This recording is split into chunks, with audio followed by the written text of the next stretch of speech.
Namaste and good morning, everyone. Let's do the prayers and then we'll start our Uddhava Gita. Let's do that. Om Guru Brahma, Guru Vishnu, Guru Devo Maheshwara, Guru Sakshat Parbrahma, Tasmai Shri Guruve Namaha. Om Bhur Swaha, Tatsavitra Varenayam, Vargo Devasya Dhimahi, Dhiyo Yo Nah Prachodayat.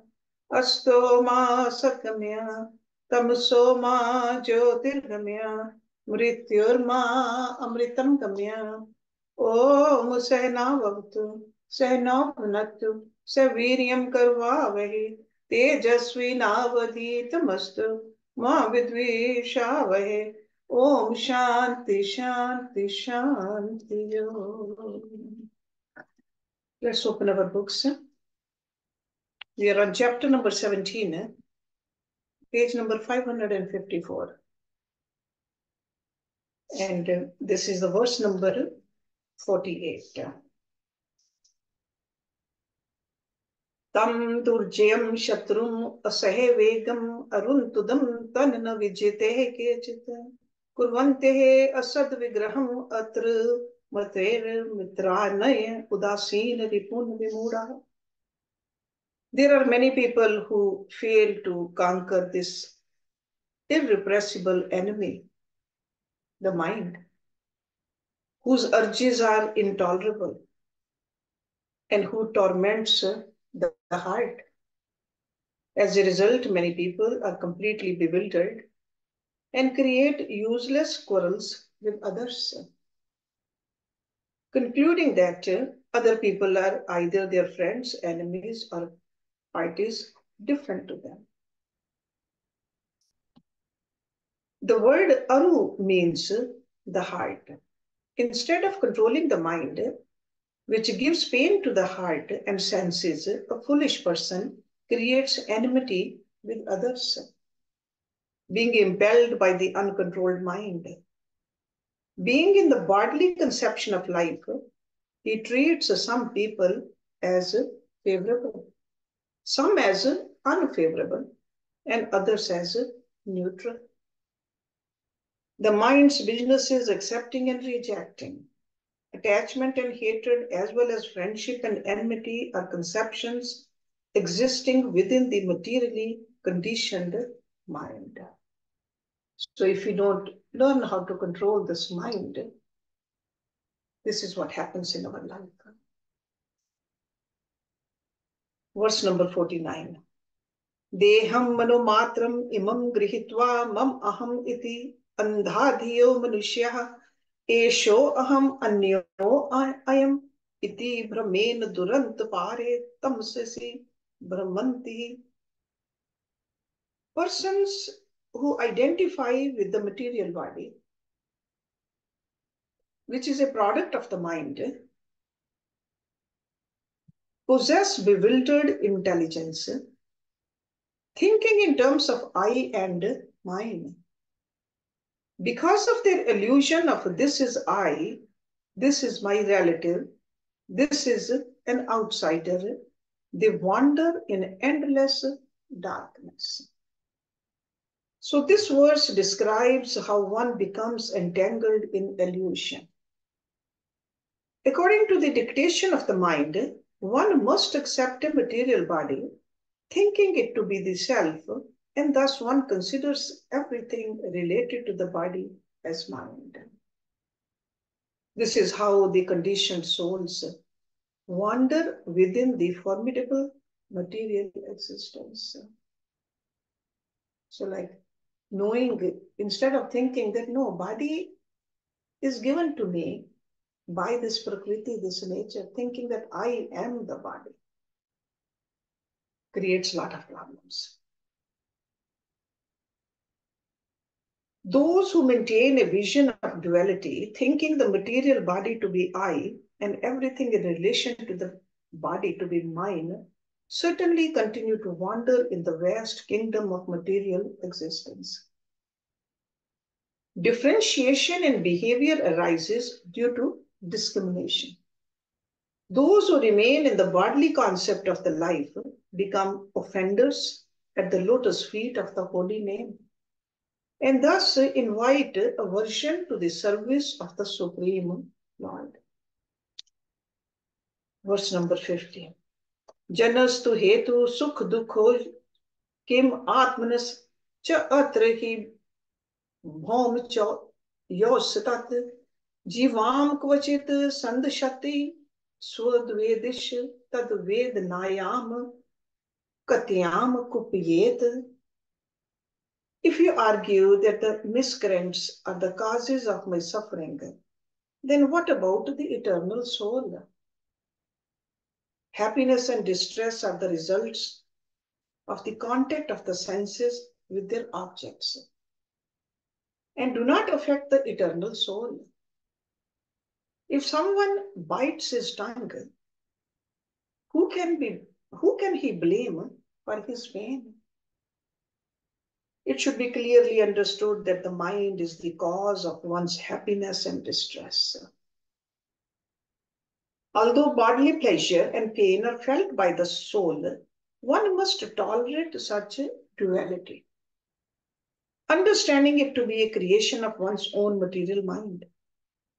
The gross and subtle bodies, which are transformation of material elements, are the field of activities for the soul, who is distinct from these coverings. If one accidentally bites his tongue or lips, he cannot become angry and pull out his teeth. Similarly, all living beings are individual parts and parcels of God, and thus non-different from each other. All of them are meant to serve the Supreme Lord in spiritual equality. If the living beings give up their master's service and instead quarrel among themselves, they will be forced to suffer by the law of nature. There's a little bit more explanation of this verse. As it is not proper to pull out one's teeth if he happens to bite his tongue, one should not retaliate against an offense committed by another, because every living entity is part and parcel of the supreme whole and therefore not different from one another. The servant spirit soul and the master super soul are always meant to live in perfect harmony. If the spirit soul exhibits opposition to his master and well-wisher or creates conflict among his fellow souls, then he is acting against his own self-interest. It is ignorance for one to say, I have become happy or distressed because of the activities of another person. The spirit soul is not actually subjected to temporary happiness and distress. Happiness and distress are the result of the interaction of the external objects of this world. Because all living entities are servants of the Supreme Lord, if they somehow oppose one another, this indicates that they have become indifferent to the Lord's service, and this aversion to the performance of their respective duties will progressively become more and more prominent. Exalted devotees of the Lord are self-realized souls who know that all living entities are servants of the Supreme Lord. Servants have no other duty than service to their master. By giving up the master's service, one becomes entangled either in love or quarrel, and as a result, one will have to experience either happiness or distress. The living entities' relationships with each other should be based on friendship in relationship with the super soul. So we are all connected with the super soul. What is a super soul? That is what Paramatma is. We are all ansh of that anshi. That's how we are related. Verse number 51. दुखस्य हेतुर यदि देवतास्तु किम आत्मनस्तत्र विकार्योस तत् यद अंगम अंगेन निहन्ते क्वचित् क्रुध्येत कस्मै पुरुषः स्वदेहे. If you say that the demigods who control the bodily senses cause suffering, still such suffering cannot apply to the spirit soul. Acting and being acted upon are merely interactions of the senses and their presiding deities. When one limb of the body attacks another limb, with whom can the person residing in that body be angry? Even if the demigods are considered to be responsible for one's happiness and distress, what has that got to do with the spirit soul? Actually, the demigods play a major role in human beings' happiness and distress. If the hand of a person points to the face of another and curses, may you suffer from white leprosy, then the demigods, Indra and Agni, who are predominating deities of the face, become insulted. However, this has nothing to do with the eternal soul. The example is given here of the body. If one slaps the face of another person, then it amounts to slapping the demigod Indra, because he is the controlling deity of the face. Material distress is actually a superfluous condition for the living entities. Even if the demigods are accepted as the cause of distress, there is no distress felt by self-realized souls. Self-realized persons who are devoid of a mundane conception of life do not invite inauspiciousness by creating rivalry with others. Rather, they are the kind friends of all living beings, irrespective of how others treat them.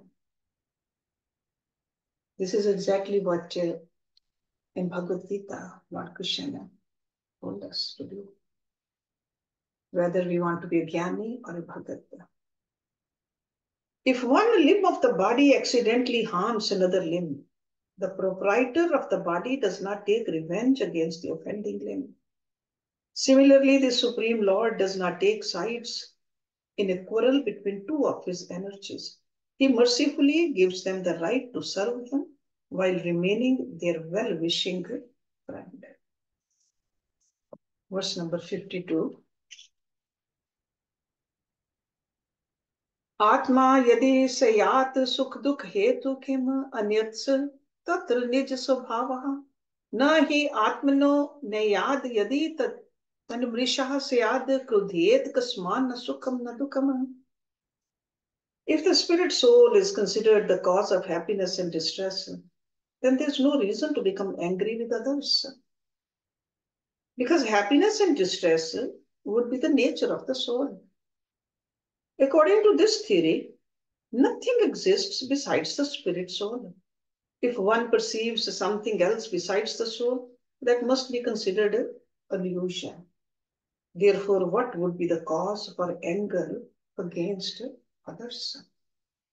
A dead body does not feel pleasure or pain, and so it must be concluded that our happiness and distress are due to our consciousness, which is the nature of the soul. It is not, however, the original function of the soul to enjoy material happiness and suffer material distress. These are produced by the ignorant conception of bodily identification, which is the action of false ego. Our involvement in sense gratification drags our consciousness into the material body, where it must experience the inevitable bodily pains and pleasures. If the soul is imagined to be the cause of happiness and distress, then one should consider such happiness and distress to be his nature, and therefore should not blame others.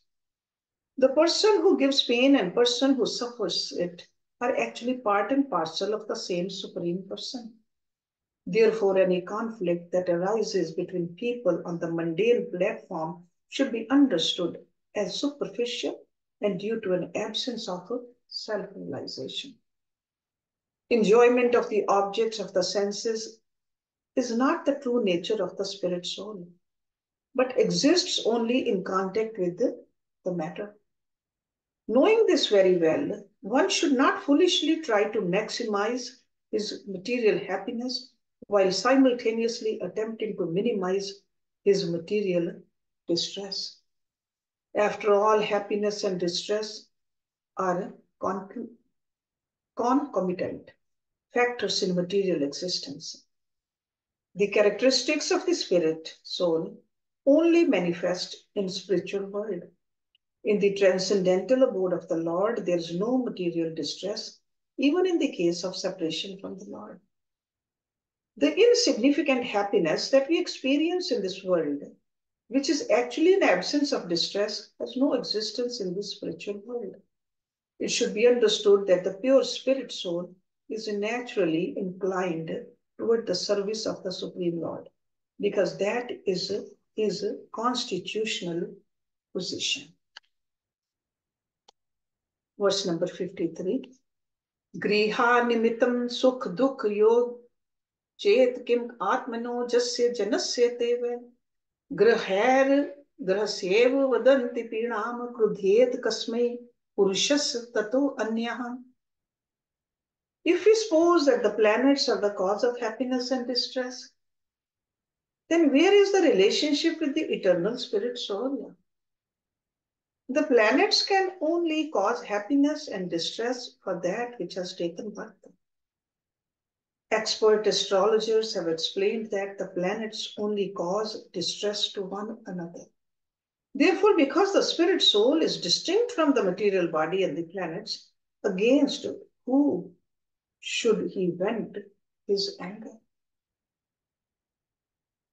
Even if it is accepted that the stars and planets are the cause of happiness and distress, this has nothing to do with the unborn spirit soul.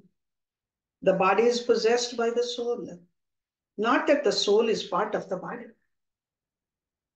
According to expert astrologers, the positions of stars, planets, and constellations at the time of birth influence a person's nature. Thus, it is the material body that suffers miseries caused by the planets and not the soul, which is separate from the body. Astrologers say that the happiness and distress of the living entities is caused by the planets. In the spiritual realm, there is no occurrence of material distress. Therefore, the influence of the planets does not apply to the eternal spirit soul, but only to the temporary material body.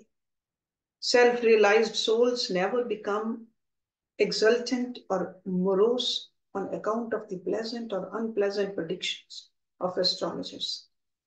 Planetary influences are limited to the material body and mind. There is no difference between the soul of a planet and the soul of any other embodied being. Both are eternal, minute spirit souls, part and parcel of the Supreme Lord. It is only the embodiment that causes one to make a distinction between the two. So bodies are different, but soul to soul, there's no difference at all. They are all the same. 54. कर्मास्तु हेतु सुख दुख योस चेत किम आत्मनस्तदधीर जड़ा जड़त्वे देहस्तु अचित पुरुष हो यम सुपर्णः क्रुध्येत कस्मै न हि कर्म Moolam. If we assume that karma is the cause of happiness and distress, we still are not considering the eternal soul. Karma or fruitive activity takes place when there is a conscious spirit soul and a material body that undergoes the transformation of happiness and distress as a reaction to work. Because the body has no life, it cannot be the actual recipient of happiness and distress. Nor can the soul, who is ultimately aloof from the material body. Because karma has no ultimate basis in either the body or the soul, at whom can one become angry? If we accept karma as the cause of happiness and distress, we must consider how fruitive activities are performed by the bodies of the conditioned souls and not the souls themselves. The body is a dull matter, whereas the soul is pure consciousness.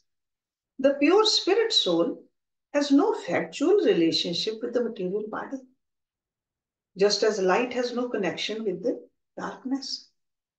Considering this, at whom should one become angry? If the cause of happiness and distress is attributed to the activities of the living entities, there is still no cause for anger, because fruitive activities are performed under the impulse of the three modes of material nature.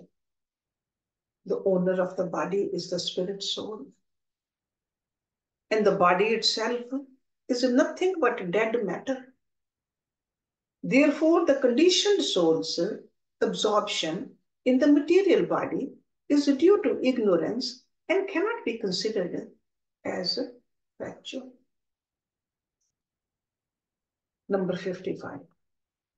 कालस्तु हेतु सुख दुखयोस चेत किम आत्मनस तत्र तद आत्म को असो नागेन पितापहो न हिमस्य तत्स्यात् क्रुध्येत कस्मै न परस्य द्वंद्वम. If time is accepted as the cause of happiness and distress, then that experience cannot apply to the spirit soul, because the spirit soul is an expansion of the Lord's spiritual potency, and time is also a manifestation of the spiritual energy of the Supreme Lord. Certainly, a fire does not burn its own flames, nor does the cold harm snow. The spirit soul is transcendental and beyond the experience of material happiness and distress. Therefore, at whom should one become angry? If time is accepted as the cause of happiness and distress, this still cannot affect the eternal spirit soul. The spirit soul is part and parcel of the Supreme Brahman. Just as much time is a representation of the Supreme Brahman. The example of fire and its flames is appropriate in this regard. Flames cannot be burnt by fire, and snow cannot be harmed by cold. Considering this, at whom should one get angry? Snow cannot suffer because of cold, and flames cannot suffer on account of the heat of the fire. Similarly, the spirit soul and time are both manifestations of the internal energy of the Supreme Lord. In conditional time, there are sometimes feelings of happiness, sometimes feelings of distress due to ignorance. When the soul is transcendently situated in his relationship with the Supreme Lord, there's no question of happiness or distress. Verse number 56. Na kenachit ko api kathanchna asya dvando praga partah prasya yatha ima samsriti rupinah syad evam prabuddho na vibheti bhutai. The false ego, which manifests the visible material creation, is subjected to happiness and distress. The soul, however, who is transcendental to matter, can never actually be affected by material happiness and distress in any place, under any circumstance, or by the agency of any person. When one realizes this fact, he will no longer have any fear from any material condition. So in other words, when we identify ourselves as the Atma, we will not be angry at anybody. So our false ego, which is called asmita or ahankar, makes us go through that ups and downs because we don't know who we are. So that's why it's called the false ego. Identification with something which we are not. And we just keep on going through these ups and downs. The Brahman has counted The Brahman has countered various philosophies regarding the happiness and distress experienced by the conditioned souls. Here he counters any other possible explanation. Due to false ego, the conditioned soul identifies with his gross and subtle coverings and thus dreams that he is suffering or enjoying that which has no real relationship with the self. Who then is the cause of one's suffering? It is simply due to illusion that one suffers in material existence. False ego, which is one of the constituents of the subtle body. Subtle body is the Suksham Sharir, you remember? Man, Buddhi, Chitta, and Kar. Of which the mind is the leader, is the real cause of happiness and distress, not anything else. The word yatha in this verse means certainly. The word samsrishti refers to the bondage of material existence. Normally, one who is awake is not afraid of ghosts. In the same way, one who is awake to self-realization has nothing more to fear from material existence. By nature, the soul is pure.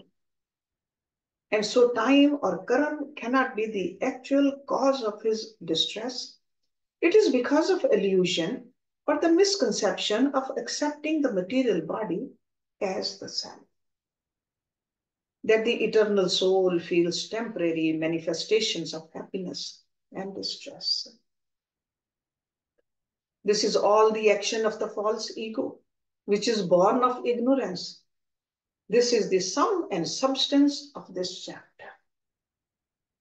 Okay, so all those different arguments which he gave earlier, the Brahman is starting. Now, this is the conclusion. The conditioned soul imagines the existence of happiness and distress as a result of his aversion to the Lord's service. So that means when we move away from the reality, of course we're going to suffer. However, when he wakes up from his sleep, he understands that the dream of happiness and distress does not belong to him. Under the influence of false ego, the living entities become absorbed in material existence and as a result forget their actual identity. This condition of life is dissolved for one who is awake to the reality of Krishna consciousness.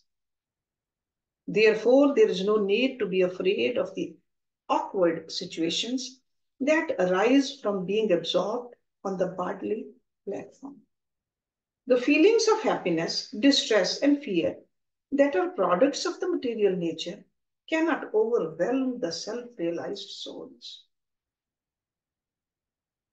who are situated firmly in the devotional service of the Supreme Lord. Exactly the same message we got from Yoga Vashishta. Rishi Vashishta telling Shri Ram. Verse number 57. Etams asthai paratma nisthai adhyasitam purvat mera maharishi bhi aham tarishyami durant param tamo mukandaghe nishev yev. I shall cross over the insurmountable ocean of nations by being firmly fixed in the service of the lotus feet of Krishna. This was approved by the previous acharyas who were fixed in firm devotion to the Lord, Paramatma, the Supreme Personality of Godhead. So this is the only way we can cross this ocean. Did the Brahman suddenly remember the pure devotion for the Lord that he had possessed in his previous life, but was obstructed for some reason? Is it for that reason that he has now developed a detachment, become indifferent to happiness and distress, and resolved to serve the Lord's lotus feet while taking pleasure in chanting and dancing in ecstasy. The Brahman appears to exude great confidence, saying, I will advance in self-realization, knowing that the soul is distinct from the material body, being a part and parcel of the Supreme Soul.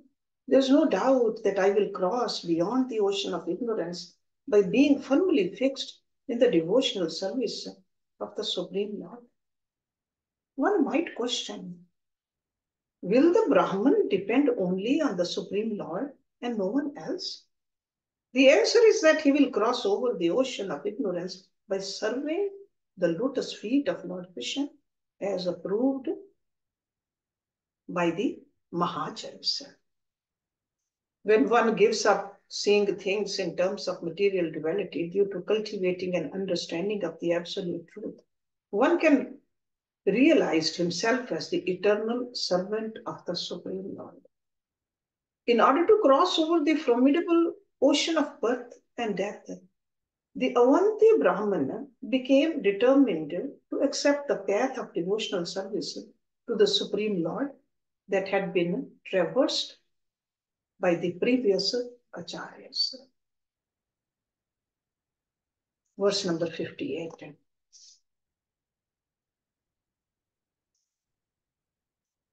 निर्विध्य नष्ट द्रविणे गत कल महाप्रवज्यः गाम परित्माना इतम निराकृतो सधीर अपि स्वधर्मात् अकम्पितो मुनिर ahagatham.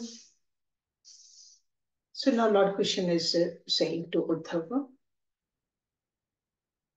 thus becoming detached after the loss of his wealth, the Brahman gave up his moroseness.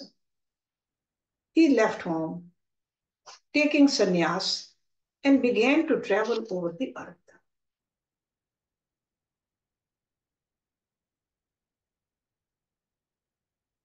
Even when insulted by uncivilized fools, he remained fixed in his duty and chanted this song. The Supreme Personality of Godhead narrated this story to give Uddhav some very important instructions. See, with the help of the stories, this is one way to impart the knowledge. We have in the Vedas also the same kind of a technique, and over here Lord Krishna is using the same technique with the help of the stories. Many people consider the accumulation of worldly assets and service to family members as a swadharma or one's duty. However, the scriptures repeatedly advise us that human life is meant for self-realization.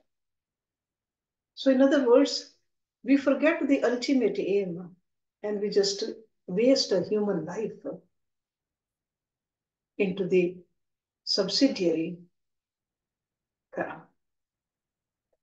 Those who take heed of such instructions may give up the hard labor required to amass more and more money for the satisfaction of one's wife and children, and take shelter of the association of saintly persons. By engaging in the devotional service of the Lord, while remaining aloof from unwanted association, one can remain steady on the transcendental platform. Such sincere devotees should sing this song of the Avanti sannyasi to further their advancement in spiritual life. However, if one is not capable of listening to the song of the sannyasi, then one will certainly remain an obedient servant of material illusion. So choice is ours. Do we want to just keep on serving this Maya, or do we want to start serving the Ishvara, who is called Maya Adhyaksha? Verse number 59. Sukha dukha prado na anyaha purushasya atma vibhrama mitraho dasin na ripvaha sansarastam sahakritaha. So Lord Krishna is saying nothing bodies besides his own mental concoction makes the soul experience happiness and distress. So nothing besides his own mental concoction.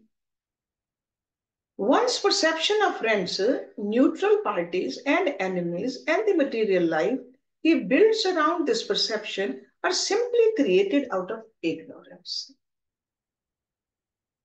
The phrase Atma Vibrama is in the fifth dative case, but here it has been used as a first dative case. From illusion, all varieties of material manifestations emanate. Indeed, from ignorance, material existence has come into being. I am the enjoyer and I am the master.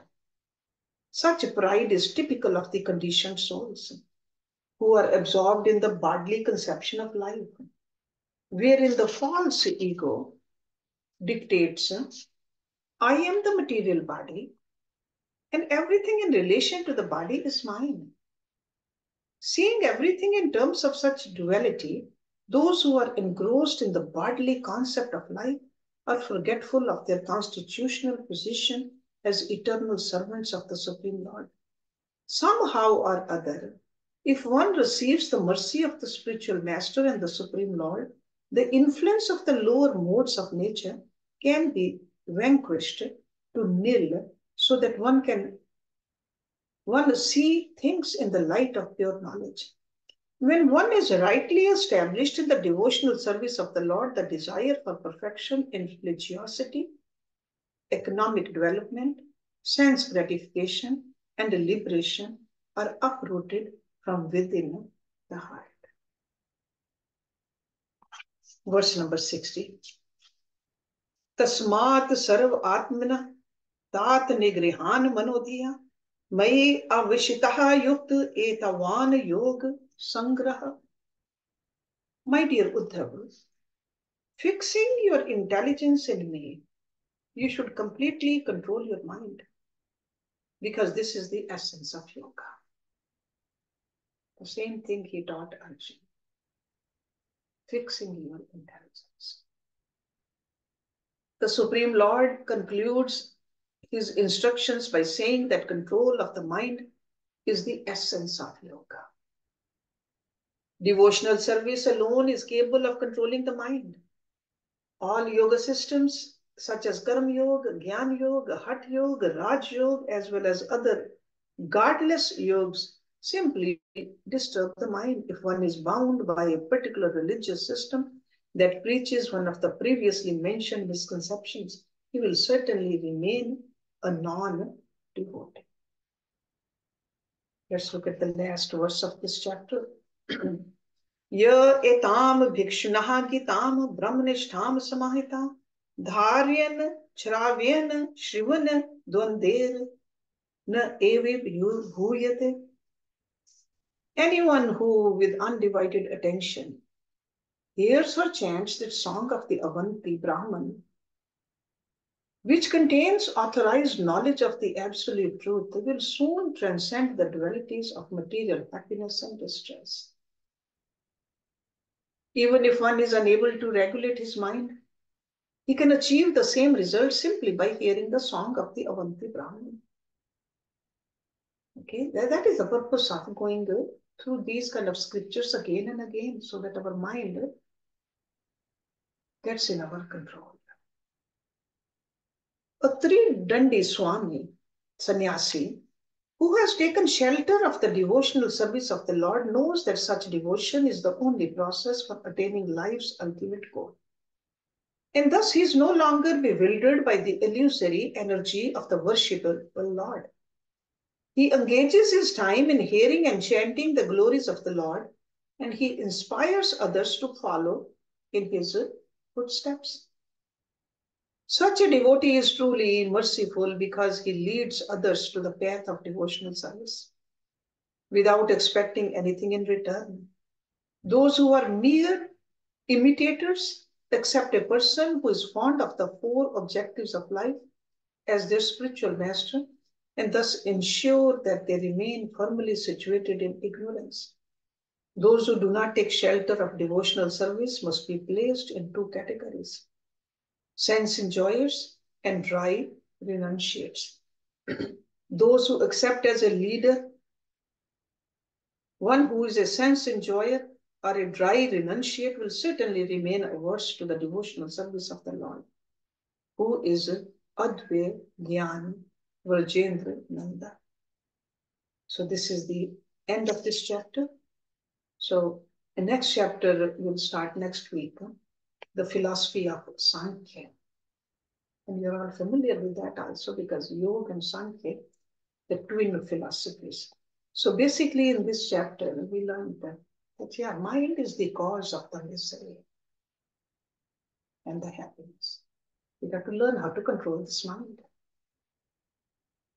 And then ultimately, with a controlled mind, just be the servant of God, the bhakti, okay, the lover of God. So let's end the class here today. Om Purnamada Purnamidam Purnat Purnamudachyate Purnasya Purnamadaye Purnameva Visheshyate. Om Shanti Shanti Shanti Om. Thank you very much.